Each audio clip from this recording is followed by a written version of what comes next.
If you're familiar with the concept of OKRs, however you're struggling on how to implement OKRs, then this is your video to watch.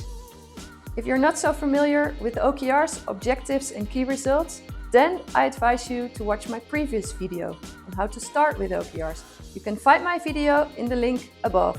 This is Jolanda from Innovation Smile, the innovation movement to inspire you and get you in the driver's seat for innovation.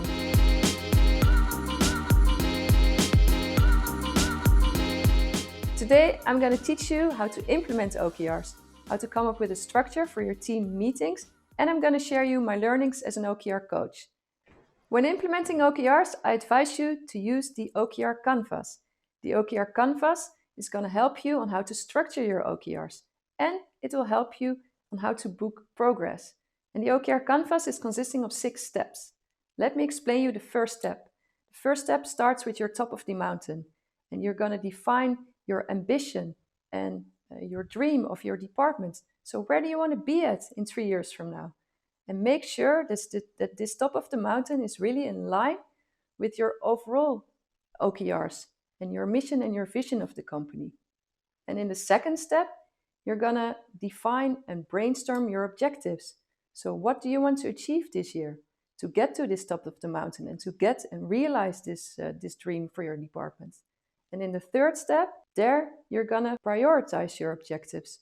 So you're going to prioritize the objectives that are both in scope and that are making a lot of impact. So I'm moving to the next phase of the OKR canvas. Make sure you're going to invite the entire team.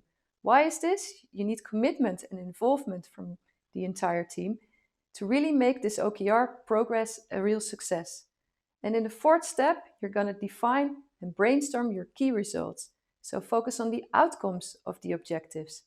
And in the fifth step, you're going to prioritize your key results. So prioritize those key results that have both a high impact and a high feasibility. And in the final step of the OKR canvas, you're going to finalize your OKRs. So normally you come up with, on average, 3 objectives that come along with 3 to 5 key results. And when having completed the entire canvas, make sure you're going to break down your yearly OKRs into quarterly OKRs. And make sure you're going to assign 1 team lead per OKR.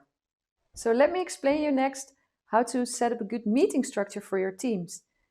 Well, actually you have 4 important sessions. So you start with your yearly session, then you have your quarterly session, your monthly session, and your weekly session. And in your yearly session, I already explained to you in the first step of the OKR canvas, you're going to define the ambition and the dream of your department.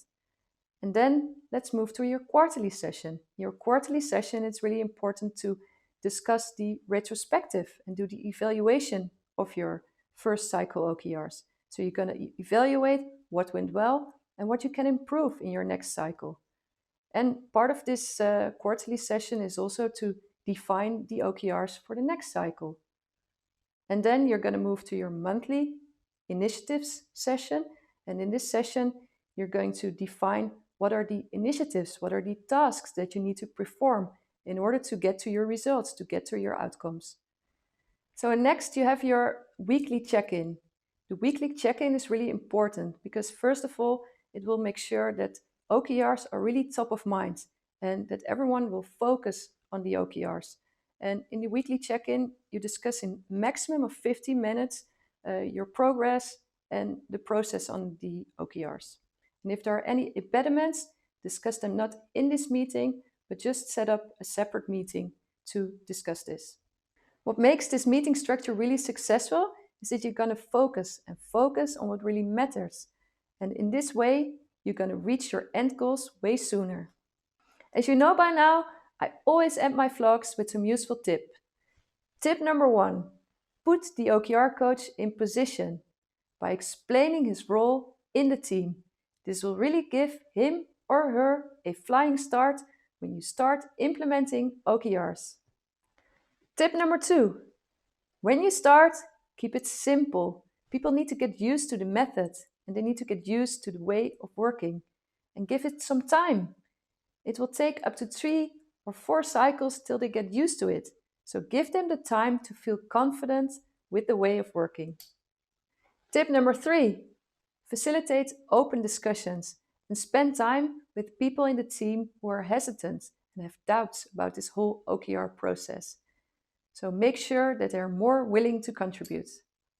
Tip number 4, make team members accountable and make sure they book progress on the OKRs, because this will really help you to make OKRs a success. Thank you very much for watching this video today. I hope you find it really useful, and let me know what your most useful tip is on how to implement OKRs by writing them down in the comments below. And don't forget to subscribe to my YouTube channel, Innovation Smile. See you next time!